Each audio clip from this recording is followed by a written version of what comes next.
Today's session is going to be like understanding insecure deserialization. It is be a deep dive into it, but a basic brief about how this vulnerability works. By definition, it is said that when untrusted data is processed without validation during deserialization, most of the vulnerabilities does this. Like whenever an untrusted data is processed without any validation, that is itself a flaw. This happens during the deserialization process, which is why this is called as this is a separate category of vulnerability. And the consequences of this ID leads to different, I mean, like different risk like remote code execution or DOS or else like privilege escalation. From OWASP perspective, on 2017's OWASP Top 10, it is considered as a separate category, but on 2021's, it is merged into other software related integrities, I mean, software related vulnerabilities, and then it comes under the part of software and data integrity failures. It is actually, don't consider it as like total attack. Instead of considering it as a total attack, it is a fundamental integrity flaw that is going to happen on software or application, which we are going to use. So this is like typical book definition for this ID. So here, as I mentioned, the whole process of validation during deserialization process that leads to the basics of what serialization and deserialization is. So serialization is nothing but the process of converting an object state into a format that is more suitable for storage or transmission.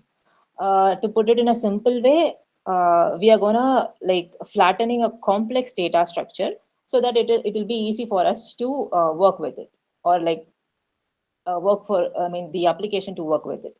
And deserialization is the reverse process. So whatever the serialized data, we are going to construct it into the original object. And then again, common use cases include sending objects over a network, saving session data, catching the objects, persistent storage. And these are the common cases where serialization is used. There are two different formats that is going to happen. Like the one is text based and another one is binary.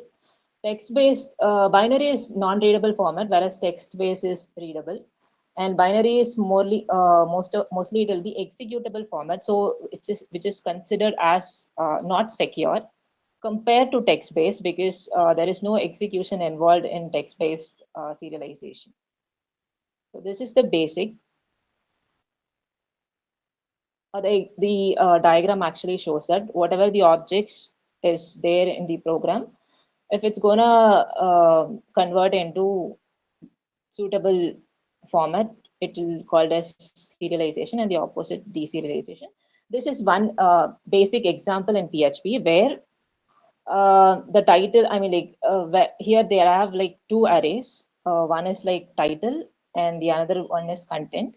So we are going to serialize the note array, whatever data is in the note array into serialization on the second line. So here this is going to be the conversion of serialization. And then once this is converted, we are going to just move it to save it in a separate file called node.txt. This is how the serialized data is going to be shown. Here, this is the object and this is the serialized data where we have two arrays, title and then content. So the title have like 5 letters and the content have 7 letters, and the whatever data in title is note, which has 4 letters, and the content have a data of hello, which is 5 letters. So this is how the data is going to transfer. Why serialization is used again to flatten it, it will be like easy for transmission or storing, while a data transfer like in APIs and microservices the data can be transferred through HTTPS, then it will be very much helpful, so that because it is less complex than to send an entire object over it. And then in session management, RPC, I want to mention, I want to elaborate it briefly. How RPC works, right? Like it allows the programs to call any functions or method from any other remote machines. So object can't travel in network. So that is why here, serialization is used so that whatever objects that is supposed to be transferred over network is flattened into desired format like JSON or any other binary format so that it can be easily transferred over network. And serialization helps in decouple system components in distributed architecture. In distributed architecture, there will be like different sort of machines, like many different languages or different system runs on different machines. So in order to have a standard way of transmission, serialization will be used in distributed architecture. Is it understandable? Like, am I going fast? It's Okay. good, ma'am. It's good. So, yeah, thank you. So the word insecure deserialization, again, whatever we saw in the first slide, whenever an application deserializes a data from an untrusted source without any validation, again, the consequences is the same. Here, what is mean by the untrusted source is where when an attacker crafts the object to exploit code path. So this path is what we call it as an untrusted source. We'll see it and we'll see an example so that it will be like easily understandable. So the main concept is there will be some data that is going to be from an untrusted source, and the application is going to validate, execute that data without checking whether it has any legitimate data or not. This happens exactly on the conversion process. So that I mean like process. That is why this is insecure deserialization. I'll call it ID because it is difficult to pronounce insecure deserialization. In what are the languages it is common as? Whichever language that is gonna have the serialization and deserialization process, the ID will be happening. The possibilities of ID will be there. This is a list of languages where ID is more common. I have noted in the range of like higher severity to lower. Java has the highest severity for ID because it uses native serialization, which doesn't come with any security. So it has like higher security. And the next will be Python. Python also uses some deserialization methods, which is not secure. And PHP, .NET, Ruby, and Node.js have medium level of severity when it comes to ID. Go and JavaScript might get like we can find, but it is like low severity. Like we can't gonna take over any device or target, but we can have like little bit of impact over it. So there is two different terminologies that will come along with deserialization. These two are a bit of I mean like a bit of advanced level. One is magic method and another one is gadget chain. Magic method is again it is mentioned as like typically it is a language specific feature that invokes automatically during deserialization process. So what exactly happens is uh, I would call this magic function as like a special method in object oriented programming, which is going to be executed when certain conditions are met. Uh, there are certain specific like how we can identify this magic functions are like it will be like comes with certain specific prefix like double underscore in Python and PHP.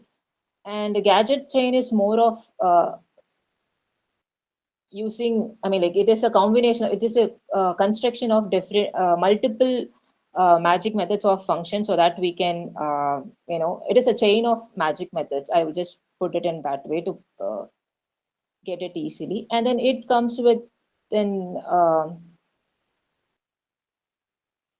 okay okay it doesn't come with anything. um, the magic methods will be considered as an entry point, and then gadget chains are going to be the execution path because till we find any sync gadget, like sync gadget is nothing but the vulnerable compound Since we find any vulnerable compound, like here it is .exec, and till we find that it is going to be chained with more and more functionalities. So yeah, that is, since it's gonna compile more functionalities in a chained way till we find this dangerous thing. It is called as gadget chain. And these are some of the vulnerable methods that is used in Java. So Java.io input stream it is for reading objects. So it is a class. It used for it deserialize it deserialize any objects that is transferred on any stream.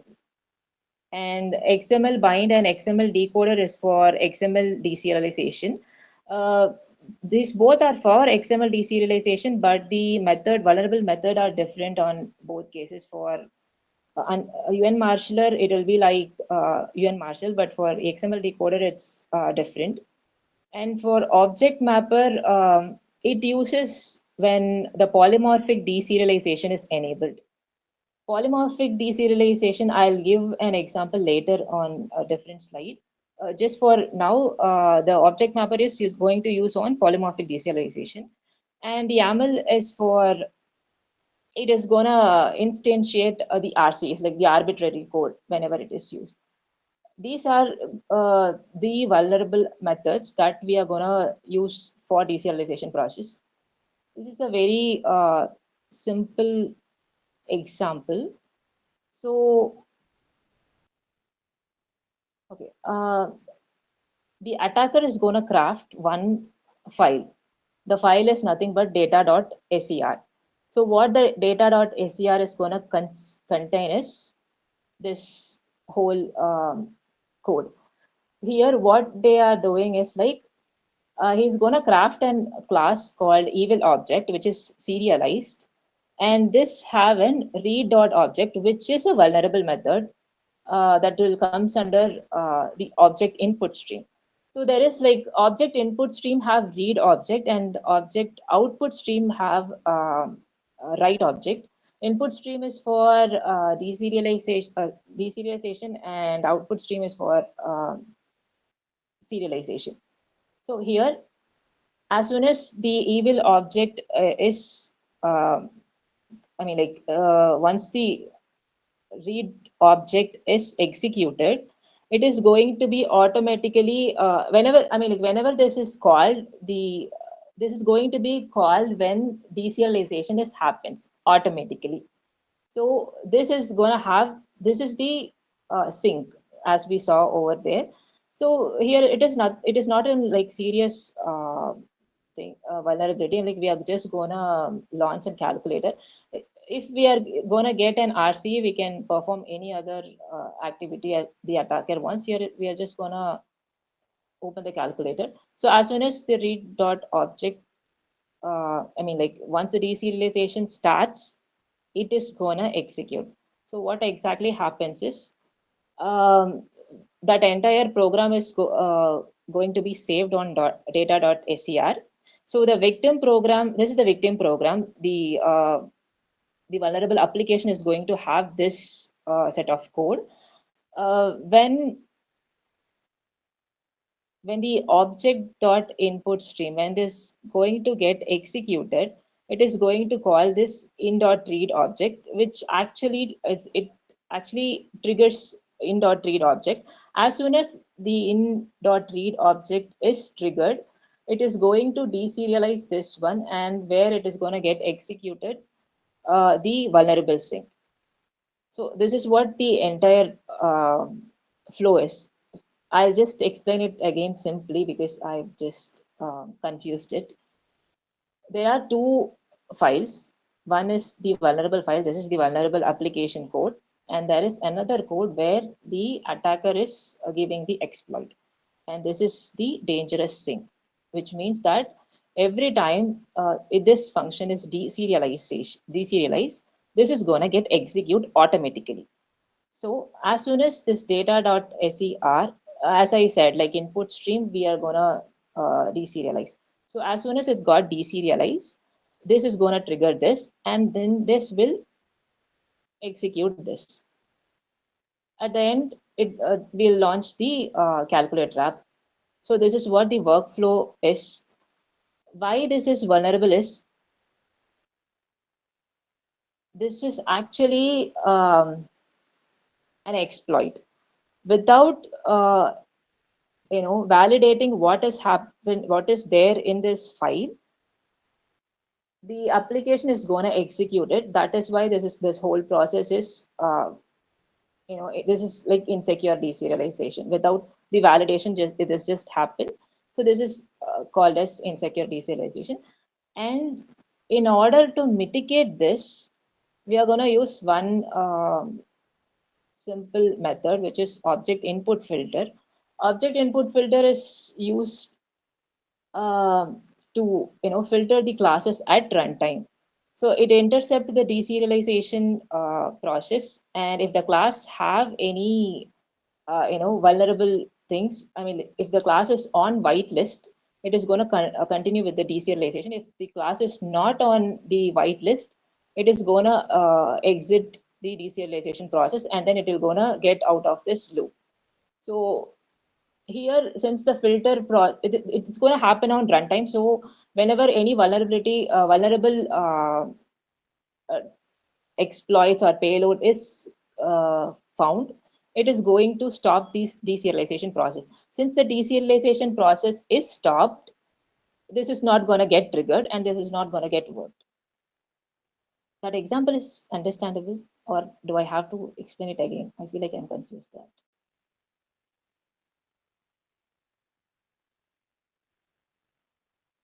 Am I audible? Yeah, audible.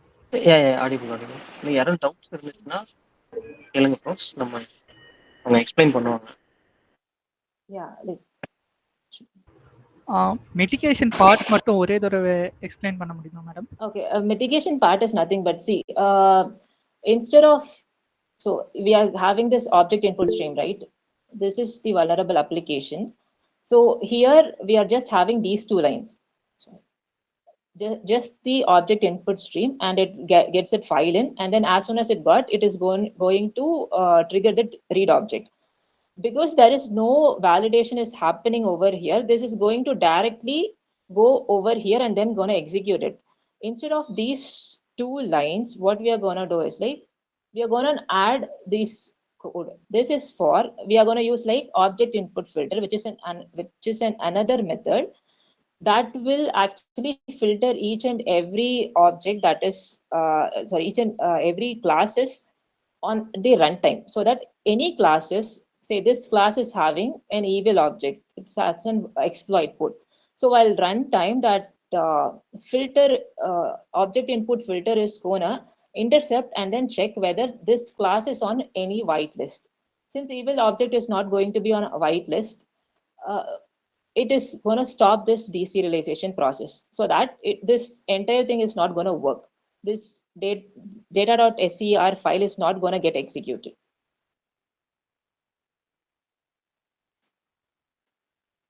Okay, Dhanesh SM வந்து hand raise. Please continue பண்ணுங்க sir. Yeah. So that example is for like Java base, and then this is for like Python. I'm not gonna much get into Python. Again, Python have different sort of methods like pickle and YAML.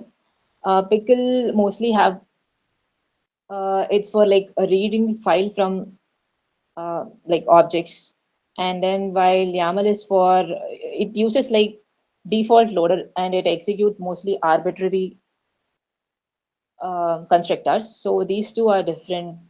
I mean, like use different vulnerable methods that is used in Python.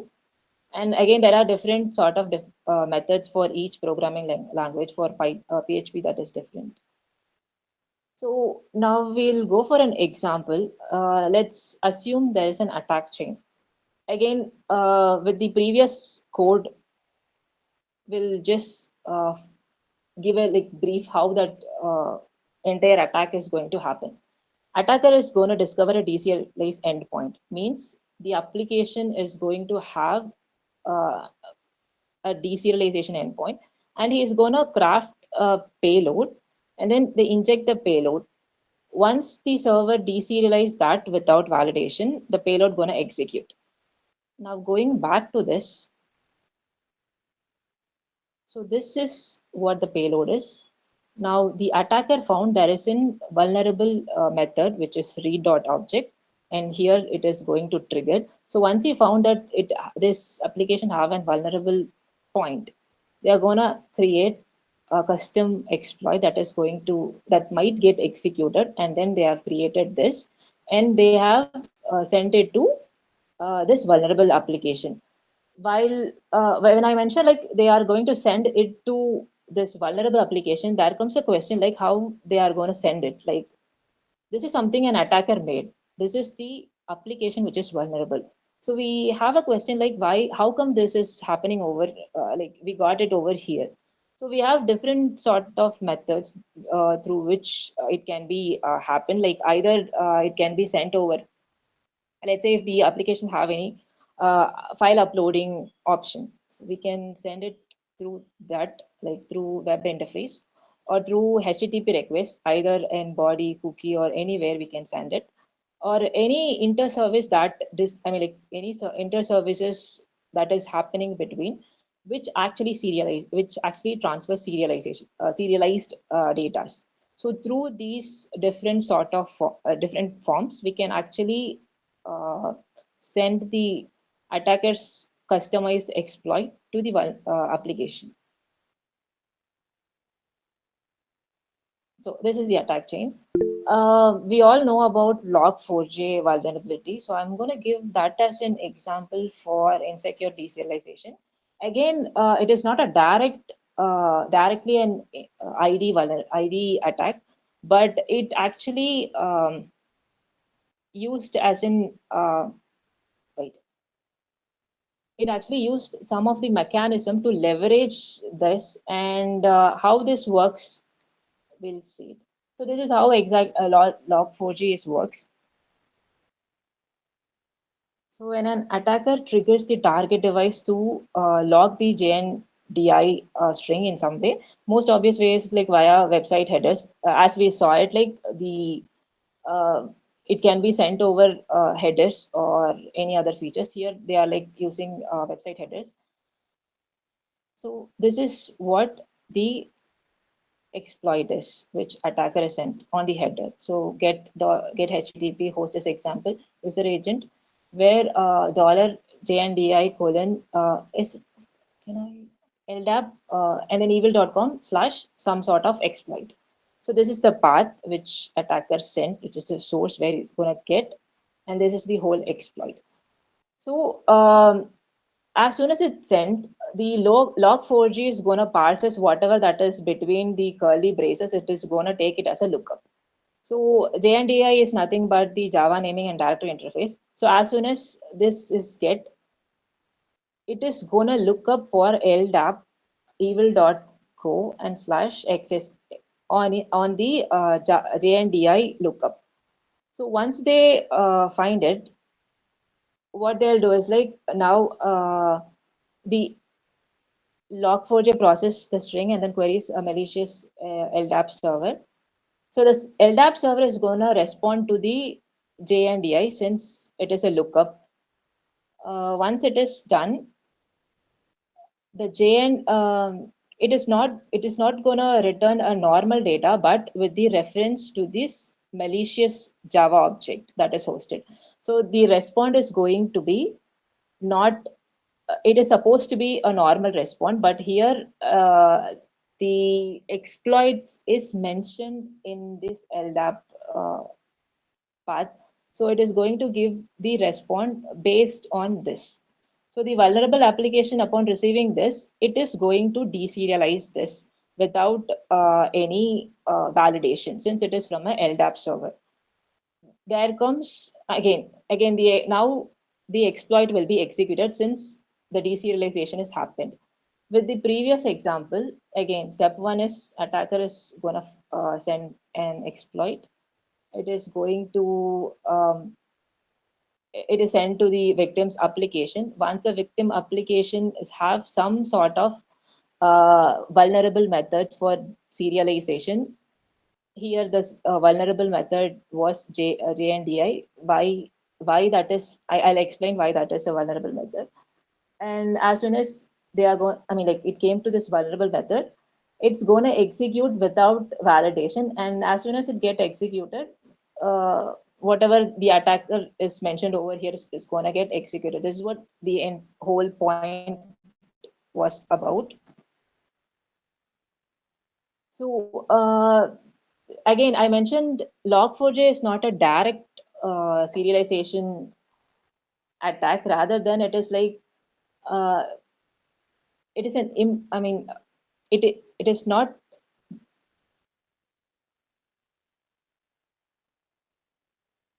So it implies சரி, two different. Communication cut ஆயிடுச்சுன்னு நினைக்கிறேன். நீங்க ஏதோ break ஆகுற மாதிரி இருக்கு. ஆமா அப்படிதான் இருந்துச்சு. ஆமா. Okay. So when எங்கே இருந்து should I have to இந்த இல்ல start? லாக் இப்பதான் ஃபோர்ஜே ஜஸ்ட் டீசென்ட்ரலைசேஷன் Log4j அட்டாக்னு சொல்லிட்டு அப்படிங்கிறதுல இருந்தீங்க. தான். ஆமா, யா. Okay. So this JNDI, it start as in JNDI injection. So here, if you see this example, it actually start as JNDI injection, but it just turned into insecure. I mean, like it turned into an ID just because here the Java has JVM has to perform the ID from the untrusted resource. The untrusted resource is the evil.com. So since JNDI is a JVM, it's a it is actually executing this untrusted source and deserializing this. So this is a leveraged method of insecure deserialization example. It is again not a direct example for ID, but a mechanism that is leveraged by using any Java related methods that is going to validate, like execute data without validation. It will come under a part of ID. Again, not under direct ID, but it will be coming under a part of ID. So this is totally on application security perspective. So since I am interested on IoT security, I just want to give uh, a basic overview of like how in IoT security this could be possible. So these are different scenarios where ID is possible in IoT, like on firmware updates or configuration updates, inter-device communication, like communication between multiple devices, and cloud-to-device communication, and then the interfaces. For inter-device communication, one thing I just want to give an example is like when it comes to IoT, there is one main constraint or condition that is used. Like they want to save the bandwidth and then processing time. So they'll go for anything that will be like easily accessible or easily transmittable. So here, serializing the commands will be serializing the commands is very compact. In that case, so that is the reason why whatever the objects or the commands are serialized in IoT's perspective, since like it is easy to transfer compared to others. So again, in device to device communication, there are different sort of formats they'll be using, like JSON or CBOR or any custom binary formats. So there is one example I wanted to give was TP-Link Casa smart home devices, which is nothing but a smart bulb or a smart plugs. It actually works via TCP with JSON format, with TCP and serialized using JSON format. So an attacker actually intercept the communication, and then they can remotely able to control it, like or inject any malform to crash it or anything. So in that, because the serialization can be easily accessible by the attackers. It can be like there is no security involved in inter-device communication. That is why the attacker can easily take over the serialization objects, and then they can just inject or malform the objects to perform whatever they intend to perform. And in firmware updates, Usually the firmware will be getting the update from the control server to the local server. So it again encoded in the serialized format. It has like different sort of formats like binary block or CBOR. So there are different sort of formats in which the firmware is serialized. Again, here the potential risk is there is no authentication and integrity checks, which makes again an attacker to go for any serial objects or format to change it or modify it so that they can add any malware into the firmware. So that is one possible risk that can happen since there is serialization is happening and it is not secure. These are a couple of things. Again, we don't have any uh, hands-on, I mean, like real-time example for this. It is just a scenario on IoT. So common mistakes, yes. Sorry இல்ல சாட்ல ஒரு சில questions இருக்கு, அது பாத்துடலாமா? Can I just answer the question like once the session completes? Like I'll Yeah, also sure, answer the document. Yeah, that sure, works. sure, yeah. It is correct. Okay. The common mistakes are again the deserializing data is from untrusted source without validation. In Java's perspective, this is object input stream, read object. Uh, these are not in secure methods to be use, and then in Python it's pickle, so these are not secure to be used. If we are using whitelisting or class filtering as we saw an example, then it will be secured comparatively. Using native serialization mechanism blindly is also a reason why these are very common. Again, native serialization is nothing but this one, using this, and lack of integrity and authenticity checks. No validation, signing or hashing, serialized content, and then including vulnerable libraries. These are common mistakes that is happening on development that might lead to ID that can happen. How to mitigate is again whatever we saw. We have to in the previous slide. We have to avoid all those things like avoiding deserializing untrusted input, or we have to give integrity checks. We have to give whitelist. We have to use safer formats like JSON or protocol buffers. Protocol buffers mostly on device-to-device communication, and even on firmware-related serialization, protocol buffers is used. And JSON, since it is text-based, it is not. I mean, like even if there is anything that is executable that is given as uh, in the serialization class, it is not going to get executed. That is one main reason why JSON is comparatively safer. Again, like regularly audit third-party libraries. These things are a couple of mitigation. One, for every sort of vulnerability, the main mitigation technique would be validating the content and sanitizing the input. Here also the same thing. As we saw for Java, the object input filter. And instead of using this, we can move to JSON with Jackson, since it is like text-based format and no bytecode execution. There will be no execution happens. It doesn't have any hooks like read object.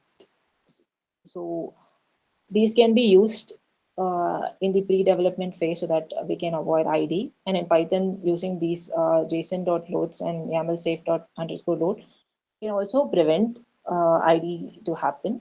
Again, these just because using JSON doesn't mean like it is secure. There are few ways to bypass JSON also to perform ID. Like JSON support polymorphic deserialization, which we saw earlier. So if at all this is since it support these, we can also perform ID using JSON type info. So using JSON is secured, but it is not completely secured. We have to use it even more safely and with conditions so that it will be like completely safer. And the key takeaways will be like again, insecure deserialization is comparatively it is an underrated vulnerability because of its complex structure. Even in DB's perspective, there is not many people who's gonna try this.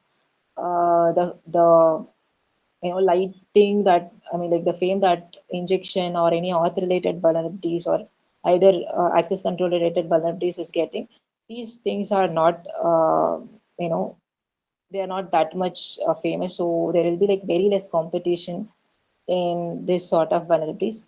And then while using Java and Python, using the native serialization is important, like the using the safer formats is important, since while by using correct exploits, by using correct methods, vulnerable methods, ID can be lead to RC. So this is a very critical vulnerability. If everything you're gonna do is like customized properly, it can lead to full system compromisation. Again, using validation or safe formats and the basic security, basic coding security on your shift left will reduce the impact of ID. This is what this entire talk is all about, and these are some of the reference I have just took.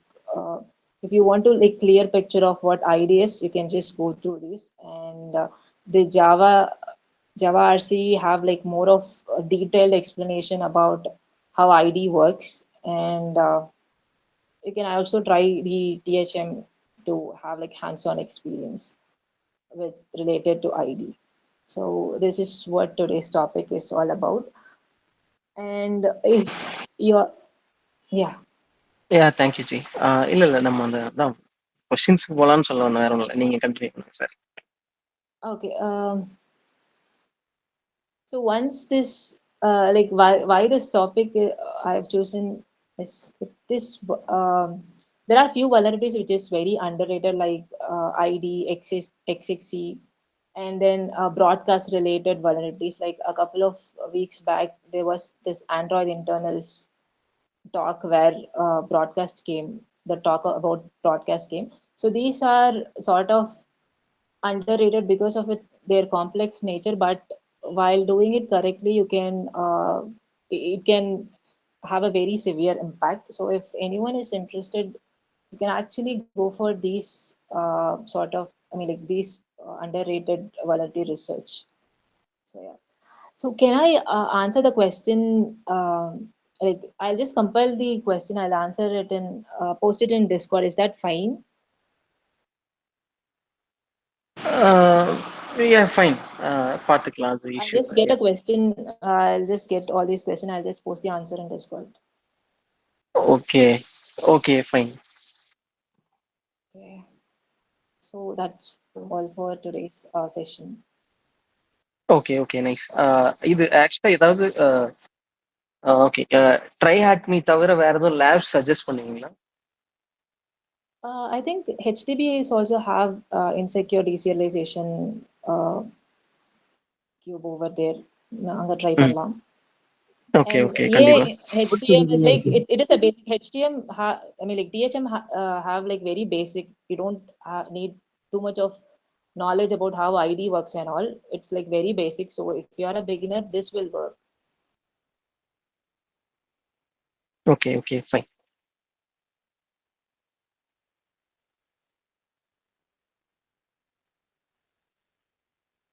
Okay, நீங்க அப்படின்னா எல்லாரும் நீங்க டிஸ்கார்ட்லயே கூட question post பண்ணிடலாம். போஸ்ட்னா இப்ப இது வரைக்கும் photo எல்லாமே நான் போட்டோ எடுத்துட்டேன்.